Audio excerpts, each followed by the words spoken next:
துணை, குரு அடி போற்றி. நேயர்கள், ஜோதிட அன்பர்கள் அனைவருக்கும் அன்பான வணக்கங்கள். நான் உங்கள் வாழ்க வளமுடன் ஜோதிடர் ஸ்ரீ குரு சுந்தர வடிவேல். இப்போ பார்த்தீங்கன்னா 2025 செப்டம்பர் மாத பலாபலன்கள் ஒவ்வொரு ராசிக்கும் எப்படி இருக்கும், என்ன செய்யலாம், என்ன செய்யக்கூடாது, என்ன விதமான வழிபாடுகள் உகந்ததாக இருக்கும், நட்சத்திர பலன்கள் எப்படி இருக்குது அப்படிங்கிறதை பற்றி முழுமையாக நம்ம விரிவாக ஒவ்வொரு ராசிக்கும் நம்ம பார்க்க இருக்கிறோம். இந்த செப்டம்பர் மாதத்தோட நிறைய விஷயங்கள் நடக்க இருக்குது. அது என்ன அப்படின்னு பார்த்தீங்கன்னா, 4 கிரகங்களின் பெயர்ச்சி இருக்கக்கூடிய மாதம் அப்படின்னா அந்த செப்டம்பர் மாதம் தான். பார்த்தீங்கன்னா தொடர்ச்சியாக 13ஆம் தேதி செவ்வாய் பகவான் பயிற்சி ஆகிறார், செப்டம்பர் 13. செப்டம்பர் 14 அப்படிங்கிறது சுக்கிரன் பயிற்சி ஆகிறார். அடுத்து செப்டம்பர் 16 புதன் பகவான் பயிற்சி ஆகிறார். அடுத்து செப்டம்பர் 17 சூரியனும் பார்த்தீங்கன்னா அடுத்த ராசிக்கு பயணம் போகிறார். அப்போ இந்த காலகட்டத்தில் பல்வேறு விதமான மாற்றங்கள், கிரகத்தின் மாற்றம் எப்படி நடக்குது அப்படிங்கிறத பொறுத்து ஒவ்வொரு ராசிக்கும் பல்வேறு விதமான மாற்றங்களை, முன்னேற்றங்களையும் எதிர்பார்க்கக்கூடிய மாதமாக இந்த மாதம் அப்படிங்கிறது அமைஞ்சிருக்குது.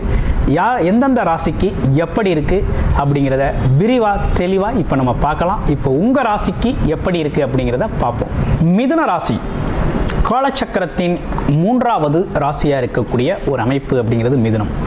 மிதுனம் ராசி அப்படின்னு எடுத்துக்கிட்டோம்னா ராசி அதிபதி புதன், புத்திக்காரகன், வித்தைக்காரகன் அப்படின்னு சொல்லக்கூடிய புதன் அப்படிங்கிற ஒரு அமைப்பு அப்படிங்கிறது மிதுன ராசிக்கே உண்டான ஒரு சிறப்பு. மிதுன ராசியை பொறுத்த வகையில் பார்த்தீங்கன்னா, ஒரு கலகலப்பான ஒரு பேச்சு, தனக்கு தெரிந்த விஷயத்தை மற்றவங்களுக்கு பரப்பக்கூடிய ஒரு தன்மை, எடுத்து சொல்லக்கூடிய ஒரு அமைப்பு, புரிதலை ஏற்படுத்தக்கூடிய ஒரு அமைப்பு அப்படிங்கிறதெல்லாம் ரொம்ப சிறப்பாக உண்டு. அதுலேயும் பார்த்தீங்கன்னா அறிவியல், ஆராய்ச்சி, அது மட்டும் இல்லை பல்வேறு விதமான படிப்பு சார்ந்த விஷயங்கள், தொழில்நுட்பம் சார்ந்த விஷயங்கள், அறிவியல் தொழில்நுட்பம், இப்போ அட்வான்ஸ்டாக வரக்கூடிய டெக்னாலஜி சம்மந்தப்பட்ட விஷயங்களை ரொம்ப சீக்கிரமாக தேடி தெரிஞ்சுக்கிறதுல ரொம்ப அதிக ஆர்வமும் அக்கறையும் காட்டக்கூடியவர்கள் நம்ம மிதுன ராசி அன்பர்கள். இப்போ மிதுன ராசியை பொறுத்த வகையில் பார்த்தீங்கன்னா ஆசைகள் நிறைய இருக்குது. அதை செய்யணும், இதை செய்யணும், வீடு வாங்கணும், இடம் வாங்கணும், கார் வாங்கணும், ஆமாம் பெரிய லெவலில் தொழில் செய்யணும், ஒரு 500-1000 பேருக்கு வேலை கொடுக்கணும், ஆமாம் பல்வேறு விதமான பிரான்ச்சஸ் ஓப்பன் பண்ணணும், நல்லபடியாக ஒரு வேலை அமையணும், அந்த பொசிஷன் நமக்கானதாக இருக்கணும் அப்படின்னு பல்வேறு விதமான விஷயங்களை கோட்டை கட்டக்கூடியவர்கள், அதுக்காக திட்டம் போடக்கூடியவர்களாகவும் இருக்குது. ஆனால் நடைமுறையில் சாத்தியம் அப்படின்னு பார்த்தோம்னா ரொம்ப சிக்கலாக இருக்குது. இது நீண்ட நாள் சிக்கல், மிதுன ராசிக்கு உள்ள ஒரு நீண்ட நாள் சிக்கலாக இருக்கக்கூடிய ஒரு அமைப்பாக இருக்குது. இப்போ போக போக இந்த மாதத்தில் இருக்கக்கூடிய விஷயங்களை பார்ப்போம். என்ன மாதிரி விஷயங்கள் இருக்குது? ராசியிலே குரு பகவான் ரொம்ப அற்புதமாக அமர்ந்திருக்கக்கூடிய ஒரு நல்ல அமைப்பு.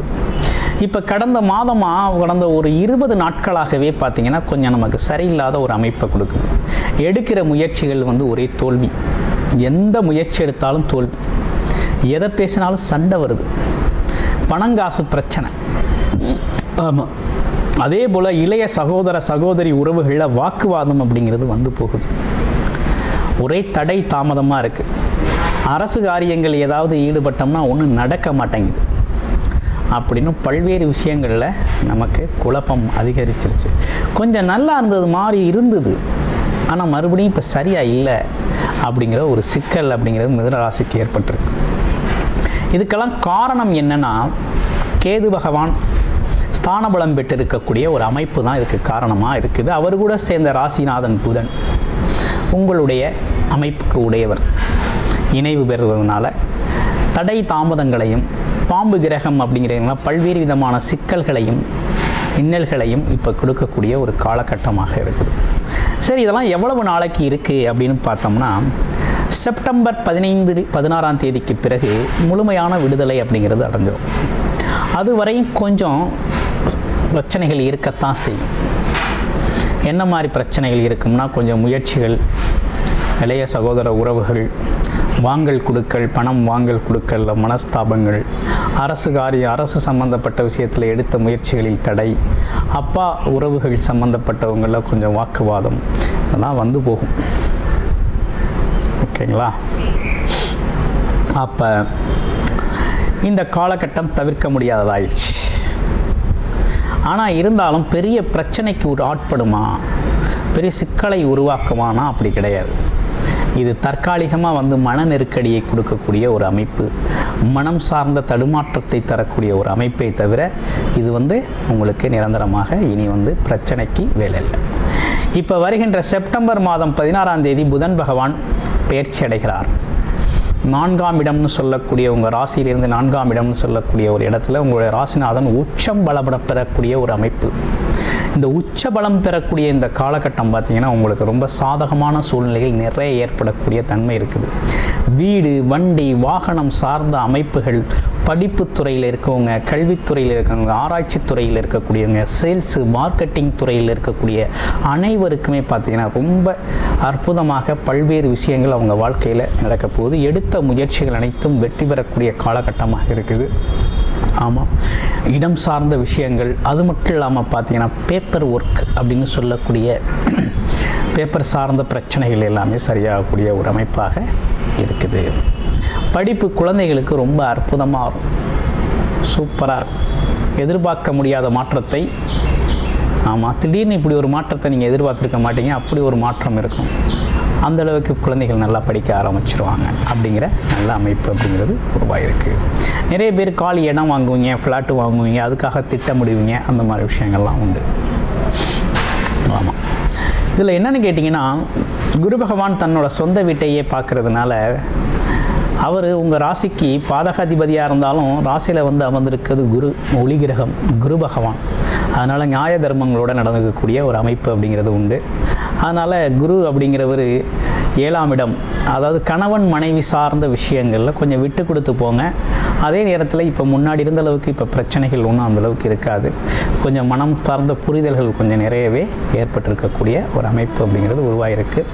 அது மட்டும் இல்லாமல் செப்டம்பர் 14ஆம் தேதி பார்த்தோம்னா சுக்கிர பகவான் அப்படிங்கிறவர் கடகராசியிலிருந்து சிம்ம ராசிக்கு பயிற்சி ஆகிறார். அப்போ 3ஆம் இடத்துக்கு பயிற்சி ஆகக்கூடிய ஒரு தன்மை இருக்குது. அப்போ சுக்கிரன் அப்படின்னு எடுத்துக்கிட்டோம் அப்படின்னாலே கொஞ்சம் சிக்கலை கொடுக்கக்கூடிய ஒரு தன்மை உண்டு. பணங்காசு விஷயத்தில் கொஞ்சம் கவனமாக இருங்க. அது மட்டும் இல்லாமல் பார்த்தீங்கன்னா வண்டி வாகன பயணங்கள் கொஞ்சம் கவனமாக இருங்க. அடுத்து பார்த்தீங்கன்னா ஆடம்பர தேவைக்காக எதையும் வாங்கி இந்த காலகட்டத்தில் வீண் விரயங்களை தவிர்த்துக்கங்க. அடுத்து கணவன் மனைவி, பெரிய முக்கியமான விஷயம் ரிலேஷன்ஷிப், கணவன் மனைவி காதல் சார்ந்த இருக்கக்கூடிய அமைப்புகளில் இருக்கக்கூடியவங்களுக்கெல்லாம் பார்த்தீங்கன்னா இந்த காலகட்டத்தில் பிரிவினைகள் ஏற்படக்கூடிய ஒரு காலகட்டமாக இருக்குது. அப்போ பார்த்து பேசணும், பார்த்து பழகணும். மனசில் உள்ளதெல்லாம் பேசி தேவையில்லாத வாக்குவாதங்கள், சண்டைகளை எடுத்துக்க வேணாம். இந்த காலகட்டத்தில் கேது பகவான் கட் பண்ணி விட்டுருவார். அதனால் கொஞ்சம் கவனமாக இருங்க, பார்த்துருங்க. அதனால் கொஞ்சம் பேச்சுவார்த்தை, பழக்க வழக்கங்கள், கேட்ட விஷயங்களுக்கு தகுந்த பதில்கள், அனுசரணையான பதில்கள் அப்படிலாம் பேசுகிறது ரொம்ப நல்லது. அடுத்து பாருங்கள், அடுத்து செவ்வாய் பகவான் பார்த்தீங்கன்னா கன்னி ராசியில் இருந்தவர் பார்த்தீங்கன்னா துலாம் ராசிக்கு பயிற்சியார். உங்கள் ராசிக்கு அது எத்தனாவது இடம்னு பார்த்தோம்னா 5ஆம் இடம், பூர்வ புண்ணிய ஸ்தானம்னு சொல்லக்கூடிய ஒரு நல்ல அமைப்பில் பார்த்தீங்கன்னா 6க்குடையவர். அதே நேரத்தில் உங்கள் ராசிக்கு 11ஆம் அதிபதி, லாபாதிபதினு சொல்லக்கூடியவர். லாபாதிபதினு சொல்லக்கூடியவர் எங்கே இருக்கிறார்? அப்போ மனம் எதெல்லாம் மனசு ஆசைப்பட்டுச்சோ, எதெல்லாம் விரும்புச்சோ, எதெல்லாம் நடக்கலை அப்படின்னு ஏங்குச்சோ, எதற்காகலாம் நீங்கள் முயற்சி எடுத்து சோர்ந்து விழுந்தீங்களோ அதையெல்லாம் நடக்கக்கூடிய காலகட்டம், பழைய விஷயங்கள் நடக்கக்கூடிய காலகட்டமாக இருக்குது. அப்போ ஆசைகள், நீண்ட நாள் ஆசைகள், கனவுகள் நிறைவேறக்கூடிய காலகட்டம், குழந்தைகளால் மகிழ்ச்சி ஏற்படக்கூடிய காலகட்டமாக இருக்குது. அடுத்து இளைய சகோதரன் உங்களுக்கு உதவி செய்யக்கூடிய காலகட்டம். ஆமாம், அமைப்புகள் ரொம்ப நல்லா இருக்குது. அப்போ இப்படிப்பட்ட விஷயங்கள் ஏற்பட்டிருக்கு. தொழில் சார்ந்த அமைப்பில் ரொம்ப ஸ்ட்ரகிளிங் ஏற்பட்டுச்சு. யாருக்கு? மிதுனத்துக்கு. இப்போ பல்வேறு விதமான தொழில் வாய்ப்புகளும் அதே நேரத்தில் தொழில் சார்ந்த விஷயங்களுக்கு நல்ல முன்னேற்றமும் ஏற்படக்கூடிய அமைப்பு தான் ஏற்பட்டிருக்கு. பயன்படுத்திக்கிறது அப்படிங்கிறது உங்களுடைய பிறப்பு ஜாதகம் தான். உங்களுடைய பிறப்பு ஜாதகத்தில் என்ன தசாபுத்தி அமைப்பு இருக்குன்னு பார்த்து இந்த காலகட்டத்தை பயன்படுத்திக்கோங்க. கிட்டத்தட்ட பார்த்தீங்கன்னா மிதுன ராசியை பொறுத்த வகையில் இந்த கோச்சார நிலை கிரகங்கள் அப்படிங்கிறது உங்களுக்கு நல்ல சப்போர்ட் செய்கிற வகையில் தான், முன்னேற்றத்தை தரக்கூடிய வகையில் தான் அமைஞ்சிருக்குது அப்படிங்கிறதுல எந்த சந்தேகமும் இல்லை, சிறப்பாக அமைஞ்சிருக்குது. அடுத்து பாருங்கள், உங்களுடைய ராசியில் இருக்கக்கூடிய நட்சத்திரங்களுக்கு என்ன பலன் அப்படின்னு பார்த்துட்டோம் அப்படின்னா, மிருகசீட நட்சத்திரம். மிருகசீட நட்சத்திரம் அப்படின்னு பார்த்தோம்னா இந்த காலகட்டத்தில் வேலை தொழில் சார்ந்த அமைப்புகள் நடக்கக்கூடிய காலகட்டமாகவும், அதே நேரத்தில் இடம் பூமி வாங்குறது, வீடு வாங்குகிற அமைப்புகள் மனசில் நிறைய தோணும். இளைய சகோதர உறவுகள் உதவி செய்வாங்க. குலதெய்வ கோயில் வழிபாடு சார்ந்த விஷயங்களுக்கு போயிட்டு வர்றது ரொம்ப நல்லது. அடுத்து பார்த்தோம் அப்படின்னா திருவாதிரை நட்சத்திரம். திருவாதிரை நட்சத்திரத்தை பொறுத்த வகையில் இந்த காலகட்டத்தில் பார்க்கலாம், வெளிநாடு வெளியூர் போகணும்னு திட்டமிட்டிருக்கவங்களுக்கு அதற்கான வாய்ப்புகள் கிடைக்கும், பயன்படுத்தி போயிட்டு வரலாம். அதே போல் பார்த்தீங்கன்னா முகம் தெரியாத நண்பர்கள், மாற்று மொழி பேசுபவர்கள்லாம் உங்களுக்கு உதவி செய்வாங்க. அடுத்து புனர்பூச நட்சத்திரம். புனர்பூச நட்சத்திரம் அப்படிங்கிறது பார்த்தீங்கன்னாக்க, ஆமாம், தெய்வீக அனுகிரகங்கள் நிறைய கிடைக்கக்கூடிய ஒரு அமைப்பு அப்படிங்கிறது உண்டு. அடிக்கடி ஆலயங்களுக்கு சென்று வாங்க. சிவன் அதாவது அதிகப்படியாக பார்த்தீங்கன்னா என்ன மாதிரி கோயில்களுக்கு போகணும்னா, குருஸ்தலங்கள் சார்ந்த கோயில்களுக்கு போகணும். குரு அமைப்பு கொண்ட கோயில்களுக்கு போகிறது ரொம்ப நல்லது. அல்லது ஜீவ சமாதிகள் சார்ந்த விஷயங்களில் கொஞ்சம் கூடுதல் கவனம் எடுத்துக்கிறது. சித்தர் சம்பந்தப்பட்ட விஷயங்கள், இவங்களை வணங்குறது, இது சார்ந்த விஷயங்கள் நல்லது. 18 சித்தர்கள் இருக்காங்க இல்லையா, அது மாதிரி உங்களுடைய ராசி நட்சத்திரத்துக்கு எந்த சித்தர்னு பார்த்து அதை வணங்குறது அப்படிங்கிறது ரொம்ப நல்லது, ரொம்ப சிறப்பை தரும் வகையில் அமைஞ்சிருக்குது. இப்படிப்பட்ட அமைப்புகளோடு இருக்கக்கூடிய இந்த மாதம் அப்படிங்கிறது உங்களுக்கான மாதமாக அமைஞ்சிருக்குது. நன்றி, வணக்கம், வாழ்த்துக்கள்.